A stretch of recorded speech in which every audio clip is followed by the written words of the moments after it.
ಕಾಲ್ ಕೆಳಗೆ ಬಿಟ್ಟಿದ್ರು, ಇದನ್ನು ಬಿಗ್ದಿದ್ಲು, ಶಾಲ್ ಅನ್ನು ಹೀಗೆ ಬಿಗ್ದಿದ್ಲು. ಅದು ಟೈಟ್ ಆಗಿದೆ. ಇದರಲ್ಲಿ ಕಿಟಕಿಗೆ ಹಾಕಿ ನೇಣು ಹಾಕು, ವೇಲ್ ಹಾಕಿ, ವೇಲಲ್ಲಿ ನೇಣು ಹಾಕೊಂಡದ್ದು. ಈ ತರ ವೇಲಲ್ಲಿ ಕಿಟಕಿಗೆ ಹಾಕಿ ನೇಣು ಹಾಕೊಂಡು, ಅಂದ್ರೆ ಬಿಗ್ದಿದ್ದಾಳೆ. ಹೌದು, ನಾನು ಇಲ್ಲಿ DNA ಟೆಸ್ಟ್ ಆದ ನಂತರ ಅದ್ರ ಜೊತೆ ನಾನು ಹೋಗಿದ್ದೇನೆ, ಬ್ಯಾಂಗ್ಳೂರಿಗೆ ಹೋಗಿದ್ದೇನೆ. ಅಂದ್ರೆ ಒಳಗಡೆ ಬಿಡುದಿಲ್ಲ, ಅದು ಪೊಲೀಸ್ ಇದ್ದಾದ ಕಾರಣ ನಮ್ಮನ್ನು ಒಳಗಡೆ ಬಿಡುದಿಲ್ಲ. ಪೊಲೀಸ್ ಜೊತೆ ನಾನು ಹೋಗಿದ್ದೇನೆ. ಅಂದ್ರೆ ಮಗುವಿದು, ಅವನದು, ಮಗುವಿನ ತಾಯಿದು ಎಲ್ಲ ತಕೊಂಡು DNA ಅಲ್ಲೇ ಇದೇ ಮಗು ಅಂತ ಪ್ರೂಫ್ ಆಗಿದೆ. ನನ್ನ ಮಗಳಿಗೆ ಅಂದ್ರೆ ಮನುಷ್ಯ ದೇವರುಗಳ ಹತ್ರ ಎಲ್ಲ ನಾನು ನ್ಯಾಯ ಕೇಳಿ ಆಗಿದೆ, ಕಾಲಿಗೆ ಬಿದ್ದು ಆಗಿದೆ. ನಾನು ಆ ಕೊಡಿಕಂಬದ ಕೆಳಗಡೆ ಕೂತು ನಾನು ದೇವರ ಹತ್ರ ನ್ಯಾಯ ಕೇಳ್ತೇನೆ ಅಂತ ಹೇಳಿದ್ದೇನೆ. ನಾನು ದೇವರ ಹತ್ರ ನ್ಯಾಯ ಕೇಳ್ತೇನೆ. ಪ್ರತಿಭಟನೆ ಅಂತ ನಾನು ಎಲ್ಲೂ ನನಗೆ ಹೇಳಿಲ್ಲ. ಪ್ರತಿಭಟನೆ ದೇವರ ಎದುರು ಪ್ರತಿಭಟನೆ ಮಾಡಲಿ ಅಷ್ಟು ದೊಡ್ಡದು ನಾನು ಆಗಿಲ್ಲ, ನಾವು ಆಗುದು ಇಲ್ಲ. ಅಷ್ಟು ಮಗು ಹೊಟ್ಟೆಲಿರುವಾಗ ಮಗುವನ್ನು ತೆಗಿಸಿ ಅಂತ ಆಯ್ತು. ಈಗ ಮಗು ಹುಟ್ಟಿದ ನಂತರ ಮಗುವನ್ನು ಸಾಂತ್ವನ ಕೇಂದ್ರಕ್ಕೆ ಹಾಕಿ ಮತ್ತೆ ನಾನು ಮದುವೆ ಆಗ್ತೇವೆ, ಕೇಸ್ ವಾಪಸ್ ತಗೊಳ್ಬೇಕು, ಮತ್ತೆ ಡೈವರ್ಸ್ ಕೊಡಬೇಕು. ಅವನಿಗೆ ಡೈವರ್ಸ್ ಕೊಡ್ಬೇಕಂತೆ. ನಮಿತಾ ಅವರೇ, ನಿಮ್ಮ ಮಗಳ ಕೇಸ್ನಲ್ಲಿ ಇಲ್ಲಿವರೆಗಿನೂ ನ್ಯಾಯ ಸಿಗಲೇ ಇಲ್ಲ. ಇದ್ರ ಮಧ್ಯೆ ನಿಮ್ಮ ಮನೆಯಲ್ಲಿ ಒಂದು ದುರ್ಘಟನೆ ನಡೆಯುತ್ತಂತೆ, ನಿಮ್ಮ ಮಗಳ ಆತ್ಮಹತ್ಯೆ ಪ್ರಯತ್ನ ಪಡ್ತಾಳಂತೆ. ಇದು ನಿಜಾನ? ಹೊರಗೆ ಒಂದು ಮಾಧ್ಯಮದಲ್ಲಿ ನಾನು ನೋಡಿದೆ. ಹೌದು ಸರ್, ನಿಜ ಸರ್. ಏನಾಗಿದೆ? ನಾನು ಈಗ ಹೊರಗಡೆ ಹೋಗುವಾಗೆಲ್ಲ ಕೆಲವರೆಲ್ಲ ಹೇಳ್ತಾರೆ ಹೀಗೆ ಹೀಗೆ ಹಾಗೆ, ಅಂದರೆ ನಮ್ಮನ್ನು ತಾಸ್ತಾರ ಮಾಡ್ತಾರೆ. ಅದಾದ ಮನೆಯಲ್ಲಿ ಪ್ರಾಬ್ಲಮ್ ಇದೆ ಅಂದರೆ ನಾನು ಕೆಲಸಕ್ಕೆ ಹೋಗ್ತಾ ಇಲ್ಲ, ನಮ್ಮ ಆರ್ಥಿಕ ಇದರಲ್ಲಿ ಅಂದರೆ ಅವಳಿಗೂ ಮನೆಯಲ್ಲಿ ಕಿರಿಕಿರಿ ಆಗ್ತದೆ. ಮತ್ತು ಈ ಮದುವೆ ಅಂತೇಳಿ ನಮ್ಮನ್ನು ಒಂದು ಇದರ DNA ಟೆಸ್ಟ್ ಬಂದ ನಂತರ ಎಲ್ಲರೂ ಮದುವೆ ಮಾಡಿಸಿಕೊಡ್ತೇವೆ, ಸ್ವಲ್ಪ ಅವಕಾಶ ಕೊಡುವ ಹುಡುಗನಿಗೆ, ಅವರಿಗೆ ತಿದ್ದಲಿಕ್ಕೆ ಒಂದು ಅವಕಾಶ ಕೊಡುವ ಅಂತೇಳಿ ನಾವು ಇಷ್ಟುವರೆಗೆ ಕೊಡ್ತಾ ಬಂದೆ. ಇವಳ ತಲೆಯಲ್ಲಿ ಇದೆ ಮದುವೆ ಆಗ್ತದೆ ಅಂತ. ಲಾಸ್ಟಿಗೆ ಇವಳಿಗೆ ಯಾವುದೂ ಕಾಣದಾಗ ಅವಳಿಗೂ ಅದರಲ್ಲಿದ್ದ ಇದೇ ಹೊರಟೋಯ್ತು, ನಂಬಿಕೆನೇ ಹೊರಟೋಯ್ತು. ಇನ್ನು ನನಗೆ ನ್ಯಾಯ ಸಿಗುವುದಿಲ್ಲ, ಇವನು ನನ್ನನ್ನು ಮದುವೆ ಆಗುವುದಿಲ್ಲ, ಆ ಥರದ ಭಾವನೆಗಳು ಬಂದು ಅವಳು ಈ ಥರ ಮಾಡಲಿಕ್ಕೆ ಏನಾಗಿತ್ತು ಯಾವತ್ತು? ಏನು ಮನೇಲಿ ಅಂದರೆ ನಾವೇ ನಮ್ಮಲ್ಲಿ ಸ್ವಲ್ಪ ನಾವೇ ಗಂಡ ಹೆಂಡತಿ ಮಾತಾಡ್ಕೊಂಡೆವು ಹಾಗೆ. ಮತ್ತೆ ನಾನು ಹೊರಗಡೆ ಹೋಗಿದ್ದೆ ಒಂದು ಫಂಕ್ಷನಿಗೇನು, ಅಲ್ಲಿ ಹೀಗೆ ಹೇಳಿದ್ರು. ಅಂದರೆ ನಮ್ಮ ಬಗ್ಗೆ ಕೆಟ್ಟದಾಗಿ ಮಾತಾಡ್ತಾರೆ ಜನಗಳು. ಅದಕ್ಕೆ ನಾನು ಬಂದು ಹೇಳಿದೆ, ಸರಿ ಇಂಥದ್ದೆಲ್ಲ ಆಗ್ತಾ ಉಂಟು, ನಮಗೆ ಬೇಡಿತ್ತು, ಒಂದು ಕಾಲೇಜ್ ಹೋಗುವ ಇದಲ್ವಾ ಆ ಟೈಮಲ್ಲಿ ಹಾಗೆ ಅಂತೇಳಿ ನಾನು ಸ್ವಲ್ಪ ಗದರಿದೆ ಅವಳಿಗೆ. ಅದಕ್ಕೋಸ್ಕರ ಅವಳು ಅದೇ ಹೀಗೆ ಮದುವೆ ಆಗ್ತದೆ ಅಂತೇಳಿ ಸುಳ್ಳು ಹೇಳ್ತಾ ಇದ್ದಾರೆ. ಸುಮ್ಮನೆ ಮದುವೆ ಅಂದರೆ ಮಗು ಅವರದಲ್ಲ, ನಾವು ಸುಳ್ಳು ಹೇಳ್ತಿದ್ದೇವೆ, ಅಂದರೆ ನಾವು ತಾಯಿ ಮಗಳು ನಾಟಕ ಮಾಡ್ತಾ ಇದ್ದೇವೆ ಹಣಕ್ಕೋಸ್ಕರ ಅಂತೇಳಿ ಎಲ್ಲ ಕೇಳಿ ಬಂತು. ಇದು DNA ಬರೋಕ್ಕಿಂತ ಮೊದಲ ಅಲ್ಲ, DNA ಬಂದ ನಂತರನೇ ಇದು. ಇವರು ಬೇಕು ಅಂತಾನೆ ತಾಯಿ ಮಗಳು ನಾಟಕ ಮಾಡಿದ್ದು, ಬೇಕು ಅಂತಾನೆ ಮಗು ಮಾಡ್ಕೊಂಡದ್ದು, ಇವರ ಆಸ್ತಿ ಹೊಡಿಲಿಕ್ಕೋಸ್ಕರನೇ ಮಗಳು ಈ ಥರ ನಾಟಕ ಮಾಡಿ ಬಸ್ರು ಮಾಡ್ಕೊಂಡಿದ್ದಾಳೆ. ಹಾಗೆ ನನಗೆ ಬಂದು ಮಗಳಿಗೆ ಒಂದೆರಡು ಬೈದೆ. ನಮಗೆ ಬೇಕಿತ್ತ, ನಾವು ಮುಕ್ಕಾಲು ತಿಂತಿದ್ರಲ್ಲಿ ನಾವು ಚೆನ್ನಾಗಿದ್ದೆವು, ಒಂದು ಮಾತು ನಮ್ಮ ತಂದೆ ತಾಯಿ ಹತ್ರ ನೀನು ಹೇಳ್ತಿದ್ರೆ ಇಷ್ಟೆಲ್ಲ ಆಗ್ತಿಲ್ಲ ಆಯ್ತಲ್ಲಮ್ಮ ಅಂತೇಳಿ ಒಂದೆರಡು. ನಾನು ಇದಕ್ಕಿಂತ ಮುಂಚೆ ಅವಳು ಗದರಿದವಳಲ್ಲ, ಅದೇನೋ ನನಗೆ ಸಹಿಸ್ಲಿಕ್ಕೆ ಆಗಲಿಲ್ಲ, ಹಾಗೆ ಇದು ಮಾಡಿದೆ ಆ ಲೆಕ್ಕದಲ್ಲಿ. ಅಂದರೆ ಅವಳು ಇದರಲ್ಲಿ ಹೋಗಿ ಆತ್ಮಹತ್ಯೆ ಮಾಡಲಿಕ್ಕೆ ಹೊರಟ್ಲು. ಅಂದರೆ ರೂಮಿಗೆ ಹೋಗಿ ಬಾಗಿಲಾಕಿ ಕಿಟಕಿಗೆ ನೇಣು ಹಾಕ್ಕೊಂಡಿದೆ. ಅದರಲ್ಲಿ ಅಂದರೆ ಒಂದು 5 ನಿಮಿಷ ಲೇಟ್ ಆಗ್ತಿದ್ರು ನಾವು ನಮ್ಮ ಮಗಳನ್ನು ಕಳ್ಕೊಳ್ಬೇಕಿತ್ತು. ಅಂದರೆ ಆಚೆ ಮನೆಯವರನ್ನೆಲ್ಲ ಕರೆದು ಲಾಸ್ಟಿಗೆ ಬಾಗಿಲನ್ನು ಒಡೆದು ತೆಗೆದು ಹೊರಗಡೆ ಕರ್ಕೊಂಡು ಬಂದಿದ್ದಾರೆ. ಒಂದು 5 ನಿಮಿಷ ಲೇಟ್ ಆಗ್ತಿದ್ರು ನನ್ನ ಮಗಳ ಜೀವನೇ ಹೋಗ್ತಿತ್ತು. ಇದರಲ್ಲಿ ಕಿಟಕಿಗೆ ಹಾಕಿ ನೇಣು ಹಾಕು, ವೇಲ್ ಹಾಕಿ, ವೇಲಲ್ಲಿ ನೇಣು ಹಾಕೊಂಡದ್ದು. ಈ ಥರ ವೇಲಲ್ಲಿ ಕಿಟಕಿಗೆ ಹಾಕಿ ನೇಣು ಹಾಕೊಂಡು, ಅಂದರೆ ಬಿಗ್ದಿದ್ದಾಳೆ. ಬಿಗ್ದ ಲೆಕ್ಕದಲ್ಲಿ ಅದು ಇದಾಗಿದೆ, ಗಟ್ಟಿಯಾಗಿದೆ. ಬೇಕು ಅಂತಾನೆ ಇದು ಮಾಡ್ಕೊಳ್ಲಿಕ್ಕೆ ಹೋಗಿದೆ. ಆಮೇಲೆ ಎಷ್ಟು ಗಂಟೆಗಿದೆ ಎಲ್ಲ? ಅದು ಒಂದು 10 ನಿಮಿಷ ಆಗಿರ್ಬೋದು, ನಮ್ಗೆ ಗೊತ್ತೇ ಇಲ್ಲ. ನಾನು ಹೊರಗಡೆ ಕೂತು ಬೈತಾ ಇದ್ದೆ, ಹಿಂದ್ಗಡೆ ನಾನು ಬಾಗಿಲಲ್ಲಿ ಕೂತು ಬೈತಿದ್ದೆ. ಇವಳು ಈ ಕಡೆ ಹೋದದ್ದು ನನಗೆ ಗೊತ್ತೇ ಇಲ್ಲ, ವಿಷಯನೇ ಗೊತ್ತಿಲ್ಲ. ಆಯ್ತಾ ನಾನು ಕೂತು ಬೈತಾ ಇದ್ದೆ, ಇವಳು ಒಳಗಡೆ ಬಂದು ಬಾಗಿಲ ಸಮಸ್ಯೆ ಈ ತರ ಬೇಕಿತ್ತ, ಇಂಥ ಹುಡುಗನಿಗೆ ಇಂಥ ಹುಡುಗನನ್ನು ಇದು ಮಾಡೋದ, ಯಾವ್ದಾದ್ರು ಹುಡುಗನನ್ನಾದ್ರೂ ನೋಡ್ತಿದ್ರೆ ಒಂದು ಇವತ್ತು ನಿನ್ಗೆ ಅನ್ನಾದ್ರೂ ಕೊಡ್ಲಿಕ್ಕೆ ಮುಂದೆ ಬರ್ತಿದ್ದ, ಅವನಿಗೊಂದು ನ್ಯಾಯ ಕೊಡಿಸ್ತಿದ್ದ, ಇಂಥವರೇ ಸಿಕ್ಕಿದ ನಿನಗೆ ಆ ಥರ ಈಗ ಅಂತೇಳಿ ಹೇಳಿ ಬೈತು. ನಾನು ಮತ್ತೆ ಬಂದು ಒಂದು 10 ನಿಮಿಷ ಆಗಿದೆ, ನೋಡು ಹುಡುಗಿ ಇಲ್ಲ, ಹುಡುಗಿ ನೋಡು ಒಳಗಡೆ ಸೌಂಡ್ ಬರ್ತಿದೆ, ಅಂದ್ರೆ ಇದು ಹೋಗುವಂತ ಸೌಂಡ್ ಬರ್ತಾ ಇದೆ, ಉಸಿರಾಟದ್ದು ಇದು ಸೌಂಡ್ ಬರ್ತಿರುವಾಗಲೇ ನನಗೆ ಗೊತ್ತು. ಮತ್ತೆ ಇದ್ದ ಮನೆ ಹತ್ರ ಕಾಲ್ ಕೆಳಗೆ ಬಿಟ್ಟಿದ್ರು, ಇದನ್ನು ಬಿಗ್ದಿದ್ಲು, ಶಾಲ್ ಅನ್ನು ಹೀಗೆ ಬಿಗ್ದಿದ್ಲು. ಅದು ಟೈಟ್ ಆಗಿದೆ ಬಿದ್ದ ಇದ್ರಲ್ಲಿ ಟೈಟ್ ಆಗಿ ಬಿಟ್ಟಿದೆ. ಅದು ಉಸಿರು ಹೋಗುವ ಇದು ಕೇಳ್ತಾ ಇತ್ತು ಒಳಗೆ ಗೊರ ಗೊರ ಅಂತೇಳಿ ಶ್ವಾಸ ಸೌಂಡ್ ಬರ್ತಿತ್ತು. ಮತ್ತೆ ಮನೆ ಹತ್ರದವರನ್ನೆಲ್ಲ ಕರೆದು ಅವರು ಬಾಗಿಲೆಲ್ಲ ತೂತು ಮಾಡಿ ಅದನ್ನು ತೆಗೆದು ಮತ್ತೆ ಹುಡುಗಿನ ಹೊರಗೆ ತಂದು ಒಂದು 5 ನಿಮಿಷ ಲೇಟ್ ಆಗ್ತಿದ್ದು. ನಾವು ನನ್ನ ಮಗಳನ್ನು ಕಳ್ಕೊಳ್ಬೇಕಿತ್ತು, ಆದರೆ ಏನಾಗಲಿಲ್ಲ. ದೇವರ ದಯಕ್ಕೆ ನಾವು ಹಾಸ್ಪಿಟ್ಲ್ ಏನೂ ಅಂಥದ್ದು ಹೋಗಿಲ್ಲ. ಇಲ್ಲಿ ಒಂದು 5 ನಿಮಿಷ ನೀರೆಲ್ಲ ಕುಡಿದು ಸ್ವಲ್ಪ ಹೊತ್ತಾಗೂ ಸರಿ, ಯಾಕಂದ್ರೆ ಬಿಗ್ದ ಇದ್ರಲ್ಲಿ ಸ್ವಲ್ಪ ಅವಳಿಗೆ ಉಸಿರು ಕಟ್ಟಿದಾಗೆ ಆಗಿದೆ. ಮಾರ್ಕ್ ಏನು ಬರಲಿಲ್ಲ ಸರ್, ಜಸ್ಟ್ ಬಿಗ್ದ ಕೇಳ್ದಿತ್ತು. ಇದು ಆಮೇಲೆ ಎಲ್ಲ ಮನೆಯವರು ಬಂದ್ರ, ಆ ಕಡೆ ಮನೆ ಹತ್ತಿರ ಮನೆಯವರೆಲ್ಲ ಬಂದು ಬಾಗಿಲೆಲ್ಲ ಹೊಡೆದು ಹೊರಗಡೆ ತರ್ಕೊಂಡು ಬಂದು. ಆಮೇಲೆ ಎಚ್ಚರ ಇತ್ತ ಕೆಳಗೆ ಮಲಗಿಸಿದಾಗ? ಇಲ್ಲ, ಸ್ವಲ್ಪ ಒಂದು ಅರ್ಧ ಗಂಟೆ ಇದು ಎಚ್ಚರ ಇಲ್ಲ ಆಯಿತು. ಮತ್ತೆಲ್ಲ ಕಾಲು ಕೈ ಅದೆಲ್ಲ ಉಜ್ಕೊಂಡು ಇದೆಲ್ಲ ಮಾಡಿದಾಗ ಸ್ವಲ್ಪ ಸರಿ ಆಯಿತು. ಮತ್ತೆ ಹಾಸ್ಪಿಟ್ಲಿಗೆ ಹೋಗುವ ಇದು ಇಲ್ಲ ಅಂತ ಅನಿಸಿತ್ತು. ನಾವು ಕರ್ಕೊಂಡು ಮತ್ತೆ ಸರಿಯಾದ್ವಿ. ಈ ರೀತಿ ಎಷ್ಟು ಬಾರಿ ಆಗಿದೆ ಆತ್ಮಹತ್ಯೆದ ಅಟೆಂಪ್ಟ್? 2 ಸಲ ಆಗಿದೆ, 2 ಸಲ ಮಾಡ್ಕೊಂಡಿದ್ದಾಳೆ. ಮತ್ತೆ ನೆಕ್ಸ್ಟ್ ಮೇಡಮ್ ಬಂದ್ರು. ನಾನು ಬೈದೆ ಅಂತೇಳಿ ಅವಳು, ನಾನು ಹೇಳೋದು ಇವಳು ಸತ್ತು ಏನು ಸಾಧಿಸ್ಲಿಕ್ಕೆ, ಈಗ ನಾನು ಯಾಕೆ ಹೋರಾಡ್ತಿರೋದು? ಮಗಳಿಗೆ ನ್ಯಾಯ ಸಿಗಬೇಕು, ಮಗುಗೆ ನ್ಯಾಯ ಸಿಗಬೇಕು. ಈಗ ನಮ್ಮನ್ನು ಅಷ್ಟೇ ಹೇಳ್ತಾರೆ, ಹಾಗಾದ್ರೆ ನಾವು ಯಾವಾಗಲೂ ತಗೊಳ್ಬೇಕಿತ್ತು ಇಂಥ ತೀರ್ಮಾನ. ನಾನೇ ಯಾವಾಗಲೂ ತಗೊಳ್ಬೇಕಿತ್ತು. ಯಾಕೆ? ಮಗಳಿಗೋಸ್ಕರ ಹೋರಾಡ್ತಿದ್ದೇನೆ. ಮಗಳು ಈ ಥರ 100 ಸಮಸ್ಯೆಗಳನ್ನ ನಾವು ಹೊರಗಡೆ ಕೇಳ್ತೇವೆ, ಆದ್ರೆ ತಾಯಿ ಬೈದ್ರೆ ಅಂತೇಳಿ ಹಾಗೆ ಮಾಡಿದರೆ ಆಗ್ತದ? ಅದನ್ನು ತಗೊಳ್ಬೇಕಲ್ವಾ, ಮನಸ್ಸಿಗೆ ತಗೊಂಡು ಗಟ್ಟಿ ಮಾಡ್ಕೊಳ್ಬೇಕು. ನಾನು ಅವನ ಎದುರು ನಿಲ್ಬೇಕು, ಅವನಿಗೆ ಬದುಕಿ ತೋರಿಸ್ಬೇಕು ಅವನ ಎದುರುಗಡೆ, ಈ ಥರ ಮಾಡುವವರ ಎದುರುಗಡೆ. ಎಜುಕೇಶನ್ ಇನ್ನು ಮುಂದೆ ಮಾಡೋದು ಯಾಕೆ ನಿಲ್ಸಿದ್ದಾರೆ ನಿಮ್ಮ ಮಗಳು? ಅಂದ್ರೆ ಮಗು ಸಣ್ಣದು ಸರ್, ಈಗ MSc ಮಾಡ್ಲಿಕ್ಕಿದೆ ಅವಳಿಗೆ. ಆದ್ರೆ ಅವಳ ವಿದ್ಯಾಭ್ಯಾಸಕ್ಕೆ ಈಗ ಮಗು ಸಣ್ಣದಾದ ಕಾರಣ ಅವಳಿಗೆ ಹೊರಗಡೆ ಹೋಗ್ಲಿಕ್ಕೆ ಆಗ್ತಾ ಇಲ್ಲ ಮಗುವನ್ನು ಬಿಟ್ಟು. ಈಗ ಹುಡುಗನಿಗೆ ಅವನು ಎಜುಕೇಶನ್ ಮಾಡ್ತಿದ್ದಾನೆ, ಅವನ ಎಜುಕೇಶನ್ಗೆ ತೊಂದರೆ ಆಗ್ತದೆ ಅಂತ ಅವನಿಗೆ ಬೇಲ್ ಸಮೇತ ಕೊಟ್ಟಿದ್ದಾರೆ. ಅವನೀಗ ಎಜುಕೇಶನ್ ಮಾಡ್ತಾ ಇದ್ದಾನೆ, ಅವನದು ಎಜುಕೇಶನ್ ಆಗ್ತಾ ಇದೆ. ನನ್ನ ಮಗಳ ಎಜುಕೇಶನ್ ನಿಂತಿದೆ, ಇಲ್ಲೇ ಇದೆ, ಮಗುವನ್ನು ನೋಡ್ಕೊಂಡೇ ಇಲ್ಲಿದ್ದಾಳೆ ಅವಳು. ಭೇಟಿ ಆದದ್ದು ಅವರ ಮನೆಯಲ್ಲಿದ್ದದ್ದು, ಅವನೇ ಕರ್ಕೊಂಡು ಹೋಗ್ತಿದ್ದದ್ದು, ಭೇಟಿ ಆಗ್ತಿದ್ದದ್ದು ಅವನೇ ಕರ್ಕೊಂಡು ಹೋಗ್ತಿದ್ದ. ಶ್ರೀ ಕರ್ಕೊಂಡು ಹೋಗಿ ಮನೆಗೆ ಕರ್ಕೊಂಡು ಹೋಗ್ತಿದ್ದದ್ದು ಅವನು. ಆಗ ಏನ್ ಮಾತುಕತೆ ಆಯ್ತಂತೆ? ಮದುವೆ ಆಗ್ತೇನೆ ಈ ರೀತಿ? ಅದೇ ಈ ತರ ಇದಕ್ಕೆ ಬರುವಾಗ ಅವನು ಹೇಳಿದಂತೆ ನಾನು ಮದುವೆ ಆಗ್ತೇನೆ. ಅದಲ್ಲದೆ ಅವನು ಚಾರ್ಜ್ ಶೀಟಲ್ಲೂ ಬರೆದು ಕೊಟ್ಟಿದ್ದಾನೆ, ನಾನು ಮದುವೆ ಆಗ್ತೇನೆ ಅಂತೇಳಿ ಇದು ಮಾಡಿ ಅವಳನ್ನು ಒಪ್ಪಿಸಿದ್ದು ಇದಕ್ಕೆ ಅಂತ, ಇದಕ್ಕೆ ಒಪ್ಪಿಸಿದ್ದು ಅಂತ ಅವನು ಸಹ ಬರೆದು ಕೊಟ್ಟಿದ್ದಾನೆ.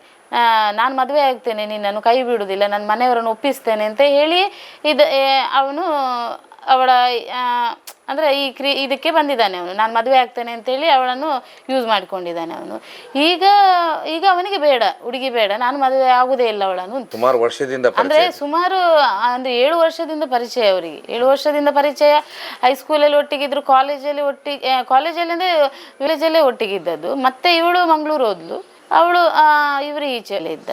ಅದರ ನಂತರ ಮತ್ತೆ ಅವರು ಕಾಲೇಜಿಗೆ ಹೋದ ನಂತರ ಭೇಟಿ ಆಗ್ಲಿಕ್ಕೆ ಸ್ಟಾರ್ಟ್ ಮಾಡಿದ್ದು. ಅಂದರೆ ಈ ಥರ ಮನೆಗೆ ಹೋಗ್ತಿದ್ದದ್ದು ಅದರ ನಂತರ ಅಂತ ಹೇಳ್ತಿದ್ದಾಳೆ ಅವಳು.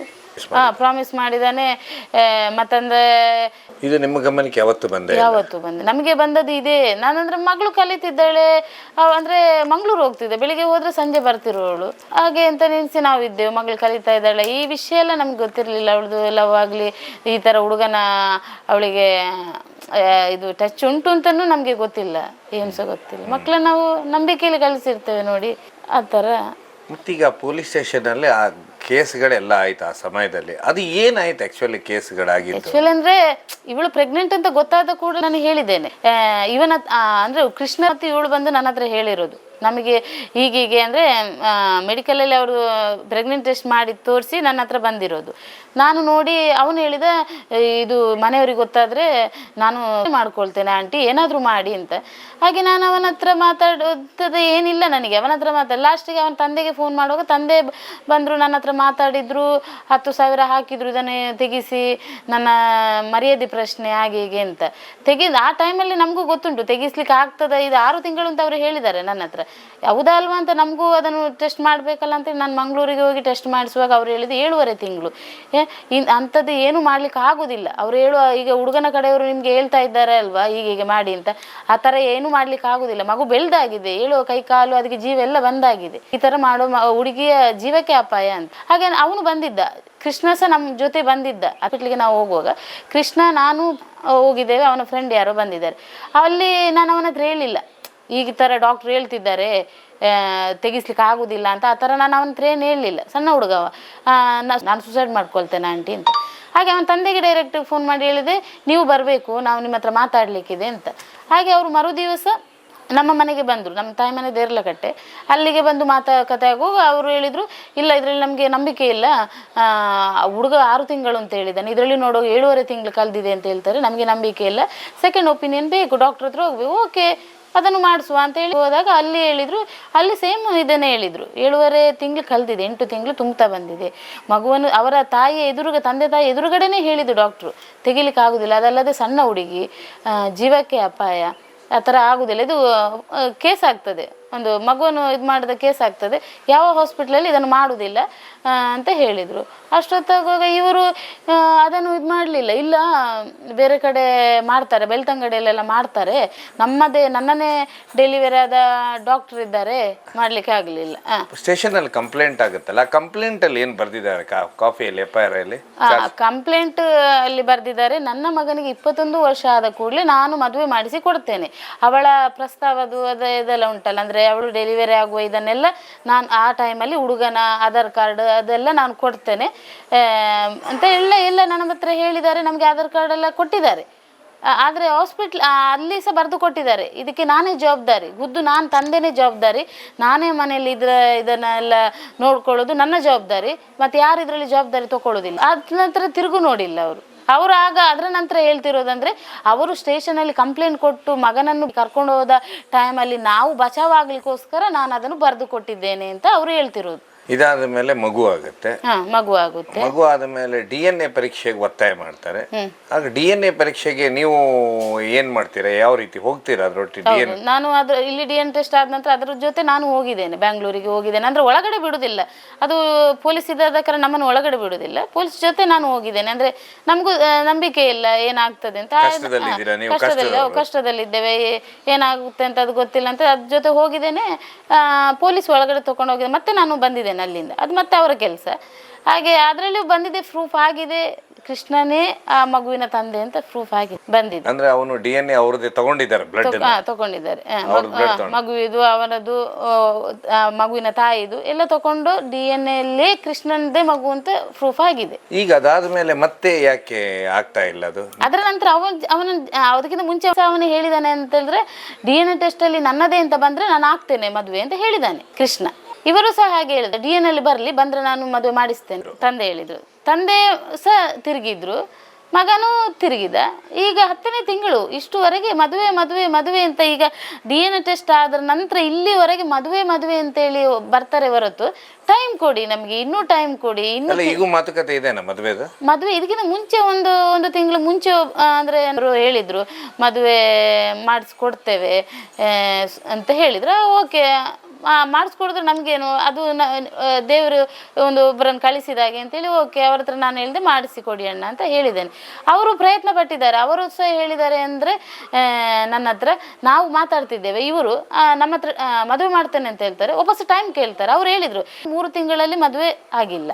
ಈಗ ನಾನು ಹೊರಟು 2 ತಿಂಗಳಾಗಿದೆ, ಇವರು ಮದುವೆ ಮಾಡ್ತೇವೆ ಹೇಳ್ತಾರೆ, ವಾಪಸ್ ಟೈಮ್ ಕೊಡಿ ಹೇಳ್ತಾ ಇದ್ದಾರೆ. ಮಾಧ್ಯಮದ ಮುಂದೆ ಹೋಗ್ಬೇಡ ಈ ರೀತಿ ಯಾಕೆ? ಅದು ಕಲ್ಲಡ್ಕದಲ್ಲಿ ನಾಮಕರಣ ಮಾಡ್ತೇವೆ ಅಂತ ಹೇಳಿದಕ್ಕೆ ನೀವು ಈ ಮಾಧ್ಯಮಕ್ಕೆಲ್ಲ ಹೋದ್ರೆ ಇನ್ನೂ ಅವರಿಗೆ ನಿಮ್ಮ ಮೇಲೆ ಗ್ರಜ್ ಬರುತ್ತೆ, ಸಿಟ್ಟು ಬರುತ್ತೆ. ಅವರ ಬಗ್ಗೆ ಇನ್ನೂ ಮೀಡಿಯಾದಲ್ಲೆಲ್ಲ ಕೇಳುವಾಗ ಅವರು ಇನ್ನೂ ಹಿಂದೆ ಹೋಗ್ತಾರೆ, ಮುಂದೆ ಬರೋದಿಲ್ಲ ಮದುವೆಗೆ. ಆ ಥರ ನೀವು ಇಂಥದ್ದೆಲ್ಲ ಮೀಡಿಯಾದಲ್ಲಿ ಹೋಗೋದು, ನಾಮಕರಣದೆಲ್ಲ ಸ್ವಲ್ಪ ನಿಲ್ಲಿಸಿ. ಮದುವೆ ನೀವು ಇನ್ನೂ ಅದು ಮೀಡಿಯಾಕ್ಕೆಲ್ಲ ಹೋಗಬೇಡಿ. ಓಕೆ, ಅವರು ಹೇಳಿದಾಗೆ ನಾವು ಕೇಳಿದೆ, ಅವರು ಹೇಳಿದಾಗೆ ನಾವೀಗ ಅವರದ್ದು 3 ತಿಂಗಳ ನಂತರ ಇವರದ್ದು ಈಗ 3 ತಿಂಗಳಾಯಿತು. ಈ ತಿಂಗಳ ತನಕ ನಾನು ವೆಯ್ಟ್ ಮಾಡ್ತಾ ಇದ್ದೇನೆ, ಇವತ್ತು ಮದುವೆ ಆಗ್ತದೆ, ನಾಳೆ ಮದುವೆ ಆಗ್ತದೆ. ಯಾವುದೇ ಮೀಡಿಯಾಕ್ಕೆ ನಾನು ಕೂತಿಲ್ಲ. ಈಗ ಮೊನ್ನೆ ಇದರಲ್ಲಿ ನಾನು ಕೂತಿರೋದು, ಯಾಕೆ ಮೊನ್ನೆ ಪ್ರೆಸ್ ಮೀಟಲ್ಲಿ ನಾನು ಕೂತಿರೋದು. ಅದ್ರ ನನ್ನ ಮಗಳಿಗೆ ಅಂದರೆ ಮನುಷ್ಯ ದೇವರುಗಳ ಹತ್ರ ಎಲ್ಲ ನಾನು ನ್ಯಾಯ ಕೇಳಿ ಆಗಿದೆ, ಕಾಲಿಗೆ ಬಿದ್ದು ಆಗಿದೆ. ನನಗೆ ಅಂದರೆ ನನ್ನ ಮಗಳಿಗೆ ನ್ಯಾಯ ಕೊಡಿಸಿ ಅಂತೇಳಿ ಎಲ್ಲರ ಹತ್ರ ನಾನು ಕೇಳಿ ಆಗಿದೆ. ಲಾಸ್ಟಿಗೆ ನಾನು ಹೇಳಿರೋದಂದರೆ, ಆದರೆ ಇವರು ಇವತ್ತು ಬರ್ತಾರೆ ಮದುವೆ ಮಾಡಿಸ್ಕೊಳ್ಳಿ, ಇವರು ಇವತ್ತು ತಿದ್ದುಕೊಳ್ತಾರೆ, ನಾಳೆ ತಿದ್ದುಕೊಳ್ತಾರೆ ಅಂತ ನಾನು ಕಾದು ಇವರು ತಿದ್ದುಕೊಳ್ಳೋ ಇದರಲ್ಲೇ ಇಲ್ಲ. ಅದಕ್ಕೋಸ್ಕರ ನಾನು ಹೇಳಿದೆ, ಅವರು ಯಾವುದು ಕೆಲಸ ಮಾಡ್ಬೋದು, ನನ್ನ ಮಗಳಿಗೆ ಆ ಮಗುವಿಗೆ ನ್ಯಾಯ ಕೊಡಿಸದೆ ಅವರು ದೇವರ ಕೆಲಸದಲ್ಲಿ ಯಾವುದಕ್ಕೂ ಮುಂದೆ ಮಾಡಬಾರ್ದು. ಮಾಡಿದರೆ ನಾನು ಆ ಕೊಡಿ ಕಂಬದ ಕೆಳಗಡೆ ಕೂತು ನಾನು ದೇವರ ಹತ್ರ ನ್ಯಾಯ ಕೇಳ್ತೇನೆ ಅಂತ ಹೇಳಿದ್ದೇನೆ. ನಾನು ದೇವರ ಹತ್ರ ನ್ಯಾಯ ಕೇಳ್ತೇನೆ. ಪ್ರತಿಭಟನೆ ಅಂತ ನಾನು ಎಲ್ಲೂ ನನಗೆ ಹೇಳಿಲ್ಲ. ಪ್ರತಿಭಟನೆ ದೇವರ ಎದುರು ಪ್ರತಿಭಟನೆ ಮಾಡಲಿ ಅಷ್ಟು ದೊಡ್ಡದು ನಾನು ಆಗಿಲ್ಲ, ನಾವು ಆಗುದು ಇಲ್ಲ. ನಾನು ಕೇಳಿದ್ದು ನ್ಯಾಯ ಕೇಳಿಸ್ತೇನೆ. ಈಗ ದೇವಸ್ಥಾನ ಇರುವುದು ಯಾಕೆ? ದೇವರ ಹತ್ರ ಹೋಗಿ ದೇವರ ಹತ್ರ ನಾವು ನ್ಯಾಯ ಕೇಳಬೇಕು. ನಮಗೆ ಆದ ಕಷ್ಟಕ್ಕೆ ಅನ್ಯಾಯಕ್ಕೆ ನಾವು ನ್ಯಾಯ ಕೇಳ್ತಿರೋದು. ಇದನ್ನು ಯಾರು ಪ್ರತಿಭಟನೆ ಅಂತ ತಿಳ್ಕೊಂಡಿದ್ದಾರೆ ಅವರಿಗೆ ಅದು ಪ್ರತಿಭಟನೆ. ನಾನು ಪ್ರತಿಭಟನೆ ಅಂತ ಹೇಳಿಲ್ಲ, ಪ್ರತಿಭಟನೆ ಅಂತ ನಾನು ಹೇಳಿಲ್ಲ. ಕೂತ್ಕೊಂಡು ನ್ಯಾಯ ಕೇಳ್ತೇನೆ ಅಂತ ಹೇಳಿದೆ. ನನ್ನ ಮಗಳಿಗೆ ಆದ ಅನ್ಯಾಯಕ್ಕೆ ದೇವರೇ ನನಗೆ ನ್ಯಾಯ ಕೊಡಿಸಿ ಅಂತ ನಾನು ಕೇಳ್ತೇನೆ ಅಂತ ಹೇಳಿದ್ದೇನೆ. ಅದು ಪ್ರತಿಭಟನೆ ಅಂತ ನಾನು ಹೇಳಿಲ್ಲ. ಇದಾದ್ಮೇಲೆ ಒಂದು ನೀವು ಹೇಳ್ತಾ ಇದ್ರಲ್ಲ ನ್ಯಾಯ ಅಂತ ಹೇಳಿ, ಇದಾದ ಮೇಲೆ ನಿಮಗೆ ಅಂತ ಹೇಳಿದ ಕೂಡಲೇನೆ ಒಂದು ತಾಯಿಯಾಗಿ ಏನ್ ಅನಿಸ್ತಾ ಇದೆ ಒಂದು ಈ ರೀತಿ ಆದಾಗ? ಯಾಕಂದ್ರೆ ರಾಜ್ಯದಲ್ಲಿ ಸುಮಾರು ಮಕ್ಕಳು ಇರ್ತಾರೆ, ತಾಯಿಯಂದ್ರು ಇರ್ತಾರೆ. ನಿಮ್ಗೆ ಏನ್ ಅನಿಸುತ್ತೆ ಪ್ರತಿ ದಿವಸ ಮನೆ ಇದ್ದಾಗ ಕೂತ್ಕೊಂಡಾಗ ಏನ್ ಅನ್ಸುತ್ತೆ? ಅಲ್ಲ, ಎಲ್ಲ ಮಕ್ಕಳನ್ನು ನೋಡುವಾಗ ನನಗೂ ಆಸೆ ಆಗುದು. ನನ್ನ ಮಗಳ ಬಗ್ಗೆ ತುಂಬಾ ಕನಸು ಕಟ್ಟಿದೆ. ನಾವು ಬಡವರು, ಆದ್ರೆ ನಾವು ಬಡವರು ಅಂತ ಮಕ್ಕಳಿಗೆ ತೋರಿಸ್ಕೊಂಡಿಲ್ಲ. ನಾವು ಯಾವತ್ತು ಮಕ್ಕಳು ಕೇಳಿದನೆಲ್ಲ ಕೊಟ್ಟಿದ್ದೇವೆ. ಅವಳು ಅಂದ್ರೆ ನಮ್ಗೆ ಇರುವುದು 2 ಹೆಣ್ಣು ಮಕ್ಕಳು. ಹೆಣ್ಣು ಮಕ್ಕಳು ಮುಂದೆ ಬರಬೇಕು, ಅವರ ಕಾಲ ಮೇಲೆ ಅವ್ರು ನಿಂತ್ಕೊಳ್ಬೇಕಂತ ನಾವು 4 ಮಂದಿ ಹೆಣ್ಣು ಮಕ್ಕಳು, ನಮಗೂ ಗಂಡು ಮಕ್ಕಳಿಲ್ಲ. ನನಗೆ 2 ಹೆಣ್ಣು ಮಕ್ಕಳು. ನಾವೀಗ ನಮ್ಮ ತಂದೆ ತಾಯಿ ಅಂದ್ರೆ 4 ಮಂದಿಯನ್ನು ಸಾಕ್ಲಿಕ್ಕೆ ಅಷ್ಟೇ 10ನೇ ಕ್ಲಾಸ್ ತನಕ ಕಲಿಸಿದ್ದಾರೆ, ಮುಂದೆ ಕಲಿಸಲಿಲ್ಲ. ಅವರಿಗೆ ಅಂತ ಇದು ಸಹ ಆಗಲಿಲ್ಲ. ಆದರೆ ನನ್ನ ಮಗಳು ಹಾಗೆ ಆಗಬಾರ್ದು, ಇನ್ನು ಮುಂದೆ ಕಲಿಬೇಕು, ಅವಳ ಕಾಲ ಮೇಲೆ ನಿಂತ್ಕೊಳ್ಬೇಕು, ತಂದೆ ತಾಯಿಯನ್ನು ಸ್ವಲ್ಪ ಟೈಮ್ ನೋಡ್ಕೊಳ್ಬೇಕು, ಮತ್ತೆ ಅವಳ ಇದನ್ನು ಮಾಡಿಕೊಡು. ಹಾಗೆ ಥರ ತುಂಬ ಕನಸು ಕಂಡಿದ್ದೆವು. ಹೊರಗಡೆ ಕಲಿಸಬೇಕು, ಒಳ್ಳೆ ಎಜುಕೇಶನ್ ಕೊಡಬೇಕು ಅವಳಿಗೆ ಅಂತ. ಈ ಥರ ಆಗುವಾಗ ಈಗ ಹೊರಗಡೆ ಹೋಗೋ ಹೆಣ್ಣು ಮಕ್ಕಳನ್ನು ನೋಡುವಾಗ ನನಗೆ ಆಸೆ ಆಗ್ತದೆ, ನನ್ನ ಮಗಳು ಈ ಥರ ಆಗಿಬಿಟ್ಲಲ್ಲ, ಇಂಥ ಹುಡುಗನ ಕೈಗೆ ಸಿಕ್ಕಿ ಅವಳ ಲೈಫನ್ನೇ ಕಳ್ಕೊಂಡ್ಲಲ್ಲ ಅಂತ ತುಂಬ ಇದಾಗ್ತದೆ. ಬೇಜಾರಾಗಿ ಮನೆ ನಿದ್ದೆ ಬರುವಲ್ಲ, ತಿನ್ಲಿಕ್ಕೆ ಏನು ಹಿಡಿತಾ ಇಲ್ಲ, ಇದೇ ಟೆನ್ಷನ್ ಆಗ್ತದೆ. 2 ವರ್ಷದ ಹಿಂದೆ ಆಗಿತ್ತು ನಿಮ್ಮ ಜೀವನ? ಒಳ್ಳೆ ಸರ್, ಇಲ್ಲದಿದ್ರು ಇಷ್ಟು ಸಿಕ್ಕಿದ್ರಲ್ಲಿ ಹಂಚಿಕೊಂಡು ತಿನ್ಕೊಂಡು ನಾವು ಖುಷಿಯಲ್ಲಿದ್ದೆವು, ನೆಮ್ಮದಿಯಾಗಿದ್ದೆವು. ಈ 1-2 ವರ್ಷದಿಂದನೂ ನಿಮ್ಮ ಜೀವನದಲ್ಲಿ ಗಾಳಿನೇ ಬೀಸಿತ್ತು. ಅಂದ್ರೆ ಅಂತ ಗಾಳಿ ಬೀಸಿತ್ತು. ಯಾಕಂದ್ರೆ ನಮ್ಗೆ ಮರಿಲಿಕ್ಕೆ ಆಗುದಿಲ್ಲ. ನಮ್ಮ ಇದೇ ಹೋಯ್ತು, ಮಾನ ಮರ್ಯಾದೆ ಹೋಯ್ತು. ಮದುವೆ ಆಗ್ಬೇಕು. ನಾನು ಹುಡುಗನಿಗೆ ಎಲ್ಲಿಯೂ ಶಿಕ್ಷೆ ಆಗ್ಬೇಕಂತ ಹೇಳಿಲ್ಲ. ಹುಡುಗ ಈಗಲೂ ಅಷ್ಟೇ ಹೇಳುದು, ಹುಡುಗ ಮದುವೆ ಆಗಬೇಕು, ಮಗುವಿಗೆ ನ್ಯಾಯ ಕೊಡಿಸ್ಬೇಕು. ತಂದೆ ಸ್ಥಾನದಲ್ಲಿದ್ದಾನೆ ಅವನು, ಆ ಮಗುವಿಗೆ ನ್ಯಾಯ ಕೊಡಿಸ್ಬೇಕು. ಅವನ ಮಗು ಅವನದೇ ಅಲ್ವಾ, ಅದು ಮಗು ಅವನದೇ ಮಗು ಅಂತ ಅವನು ಹೇಳಿದ್ದಾನೆ. 4 ಮಂದಿ ಇದ್ದಾಳೆ, ಈಗನೂ ಅದನ್ನೇ ಹೇಳ್ತಿರೋದು ಅವನು. ನನ್ನದಲ್ಲ ಅಂತ ಈಗನೂ ಅದನ್ನೇ ಹೇಳ್ತೀವಿ. DNA ಟೆಸ್ಟ್ ಬಂದ ನಂತರನೂ ಇದನ್ನೇ ಹೇಳ್ತಿರೋದು, ನನ್ನದಲ್ಲ ಅಂತ. ಇನ್ನು ವಾಪಸ್ಸು ನಾವು ಮಾಡಿಸ್ತೇವೆ, ವಾಪಸ್ ಇದು ಮಾಡ್ಲಿಕ್ಕೆ ಆಗ್ತದೆ ಅದನ್ನು ಅಂತೆಲ್ಲ ಮಾತುಕತೆಯಲ್ಲೆಲ್ಲ ಕೆಲವು ಬಂದಿದೆ. ಈಗ ಮತ್ತೆ ಏನು ಗೊತ್ತು, ಮದುವೆಗೆ ಅಂತ ಒಪ್ಪಿಗೆ ಬಂದ ನಂತರ ಅವರ 3 ಪಾಯಿಂಟ್ಗಳಿತ್ತು, ಅವರ ಕೆಲವು ಬೇಡಿಕೆಗಳಿತ್ತು ನಮ್ಮ ಹತ್ರ. ಏನಿತ್ತು ಅಂದ್ರೆ ಫಸ್ಟ್ ಮಗುವನ್ನು ಸಾಂತ್ವನ ಕೇಂದ್ರಕ್ಕೆ ಹಾಕಬೇಕು. ಫಸ್ಟ್ ಮಗು ಹೊಟ್ಟೆಲಿರುವಾಗ ಮಗುವನ್ನು ತೆಗಿಸಿ ಅಂತ ಆಯ್ತು. ಈಗ ಮಗು ಹುಟ್ಟಿದ ನಂತರ ಮಗುವನ್ನು ಸಾಂತ್ವನ ಕೇಂದ್ರಕ್ಕೆ ಹಾಕಿ, ಮತ್ತೆ ನಾನು ಮದುವೆ ಆಗ್ತೇವೆ, ಕೇಸ್ ವಾಪಸ್ ತಗೊಳ್ಬೇಕು, ಮತ್ತೆ ಡೈವರ್ಸ್ ಕೊಡಬೇಕು. ಅವನಿಗೆ ಡೈವರ್ಸ್ ಕೊಡ್ಬೇಕಂತೆ. ಈ 3 ಇದು ನನಗೆ ಒಪ್ಪಿಗೆ ಇಲ್ಲ. ಅದನ್ನೇ ನಾನು ಕೇಳ್ತದ್ದು, ಏನು ನನ್ನ ಮಗಳಿಗೆ ಏನು ನ್ಯಾಯ ಸಿಕ್ಕಿದಾಗೆ ಇದ್ರಲ್ಲಿ? ಅನಾಥ ಮಗು ಇದು ಅಂತೇಳಿ ಅನಾಥಾಶ್ರಮಕ್ಕೆ ಕೊಡಿ ಅಂತ ಹೆಸರು ಹೋಯ್ತು, ಮಗು ಹೋಯ್ತು ಅಲ್ಲಿ. ಮದುವೆ ಆದ ಕೂಡಲೇ ಕೇಸ್ ವಾಪಸ್ ಹೋಗ್ಬೇಕು, ಕೇಸ್ ತೆಗಿಬೇಕು. ನಾವು ಮದುವೆ ಆಗ್ಬೇಕು, ಮಗಳಿಗೆ ಮದುವೆ ಆಗ್ಬೇಕು, ಮಗುವಿಗೆ ತಂದೆ ಸಿಗ್ಬೇಕು. ಮಗಳಿಗೆ ಮದುವೆ ಆಗಬೇಕು, ಮಗುವಿಗೆ ತಂದೆ ಸಿಗ್ಬೇಕು. ನಾನು ಇಷ್ಟೇ ಕೇಳುದು, ಇನ್ನೂ ಕೇಳುದು ಇಷ್ಟೇ, ಅವ ಮದುವೆ ಆಗಬೇಕು ಮಗಳನ್ನು. ಆ ಮಗುವಿಗೆ ಒಂದು ನ್ಯಾಯ ಕೊಡಿ, ತಂದೆ ಸ್ಥಾನ ಕೊಡ್ಲಿ. ಮುಂದೆ ಸಮಾಜದಲ್ಲಿ ಬದುಕಬೇಕಾದ್ರೆ ಅದಕ್ಕೆ ತಂದೆಯ ಹೆಸರು ಬೇಕು, ತಂದೆ ಬೇಕು. ಅದಕ್ಕೋಸ್ಕರ ನಾನು ಹೋರಾಡ್ತಿರೋದು. ಪ್ರೆಸ್ ಮೀಟ್ ಮಾಡ್ತಿರೋದು. ರಾಜಕಾರಣಿಗಳನ್ನ ಬೇರೆ ಇಲ್ಲದ್ರೆ ರಾಜಕೀಯ ಪಕ್ಷಕ್ಕೆ ಅಂಟಾಗ್ತಾರೆ. ನಿಮಗೆ ರಾಜಕೀಯ ಪಕ್ಷಕ್ಕೆ ಏನು ನಂಟಿಲ್ಲ ನಮ್ಗೆ. ನಾನು ಯಾವ ಪಕ್ಷದಲ್ಲಿ ಯಾರು ಕರೆದ್ರು, ನನ್ನ ಮಗಳಿಗೆ ನ್ಯಾಯ ಸಿಗ್ಲಿಕ್ಕೆ ಯಾರು ಕರೆದ್ರು ನಾನು ಹೋಗ್ಲಿಕ್ಕೂ ರೆಡಿ ಇದ್ದೇನೆ. ಯಾಕೆಂದ್ರೆ ನನ್ನ ಮಗಳಿಗೆ ನ್ಯಾಯ ಸಿಗ್ಬೇಕು, ಮದುವೆ ಆಗಬೇಕು, ಅಷ್ಟೇ. ಹೀಗಾಗಿ ನೀವು ಹೋರಾಟ ಮಾಡ್ತಿರೋದು ಅದಕ್ಕೆ ಇವ್ರೆ ಬೇಜಾರು ಯಾರು ಮಾಡ್ಕೊಳ್ಳೋ ಹಾಗಿಲ್ಲ. ಯಾರು ಬೇಜಾರು ಮಾಡ್ಕೊಳ್ಳಿ. ಯಾಕಂದ್ರೆ ಅವರ ಮನೆಯಲ್ಲಿ ಸಹ ಒಂದೊಂದು ಹೆಣ್ಣು ಮಕ್ಕಳಿದ್ರೆ ಅವ್ರಿಗೆ ಅರ್ಥ ಆಗುತ್ತೆ, ಈ ತಾಯಿ ಯಾಕೆ ಹೋರಾಡ್ತಿದ್ದಾಳೆ ಅಂತ. ಎಲ್ಲ ಮನೆಯಲ್ಲಿದ್ದ ಹೆಣ್ಮಕ್ಳಿಗೆ ಅಥವಾ ಗಂಡಸರಿಗೆ ಆಗ್ಲಿ, ಯಾಕೆ ತಾಯಿ ಒಂದು ಹೋರಾಡ್ತಿದೆ ಅಂತ ಅವ್ರಿಗೂ ಅರ್ಥ ಆಗ್ಬೇಕು. ಮಗಳು ನಮ್ಗೆ ಬೇಕು, ಮಕ್ಕಳು ಬೇಕು. ತಪ್ಪಾಗಿದೆ, ಆ ತಪ್ಪನ್ನು ತಿದ್ಕೊಂಡು ಆ 2 ಮನೆಯವರು ಸರಿ ಮಾಡ್ಕೊಂಡು ಹೋದ್ರೆ ಅವರಿಗೆ, ಆ ಮಗುವಿಗೆ, ಆ ತಾಯಿಗೆ ಒಂದು ಜೀವನ ಸಿಗುತ್ತೆ ಅಲ್ವಾ. ಮನುಷ್ಯರು ತಪ್ಪು ಮಾಡದೆ ಮತ್ತೆ ಯಾರು ಪ್ರಾಣಿಗಳು ಮಾಡ್ತಾರ? ತಪ್ಪಾಗಿರೋದನ್ನು ಸರಿ ಮಾಡ್ಕೊಂಡು ಹೋಗ್ಬೇಕು ಅಂತ ನಾನು ಹೇಳಿ, ಮಗಳಿಗೆ ನ್ಯಾಯ ಕೊಡಿಸ್ಲಿ, ಮದುವೆ ಮಾಡಿಸ್ಕೊಳ್ಳಿ. ಹೌದು, ಅವರು ಮದುವೆ ಆಗುದಿಲ್ಲ ಅಂತ ಹೇಳೋದಕ್ಕೋಸ್ಕರ ನಾವಿಷ್ಟು ಮಾಡ್ತಿರೋದು, ಹೋರಾಟ ಮಾಡ್ತಿರೋದು, ಅಷ್ಟೇ ಬಿಟ್ಟು ಯಾವುದೇ ಪಕ್ಷ ಬೇಡ. ಯಾವುದೇ ಪಕ್ಷಕ್ಕೆ ಇಲ್ಲ ಇದರಲ್ಲಿ. ಯಾರು ನಿಮ್ಮ ಮನೆ ಬಂದು ಬೆಂಬಲ ಕೊಡ್ತೇನಂತಾರೆ ಅವರಿಗೆ, ಯಾರು ಬೆಂಬಲ ಕೊಡ್ತೇನೆ ಅಂತ ಅವ್ರ ಜೊತೆಗೆ ನ್ಯಾಯ ಸಿಗ್ಬೇಕಷ್ಟೇ. ನ್ಯಾಯಕ್ಕೋಸ್ಕರ ನೀವು ಹೋರಾಟ ಮಾಡಿ. ತಮ್ಮ ಹೆಸರು ಮೇಡಮ್? ನಮಿತಾ ಅಂತ. ತಾವು ಅವರ ತಾಯಿ.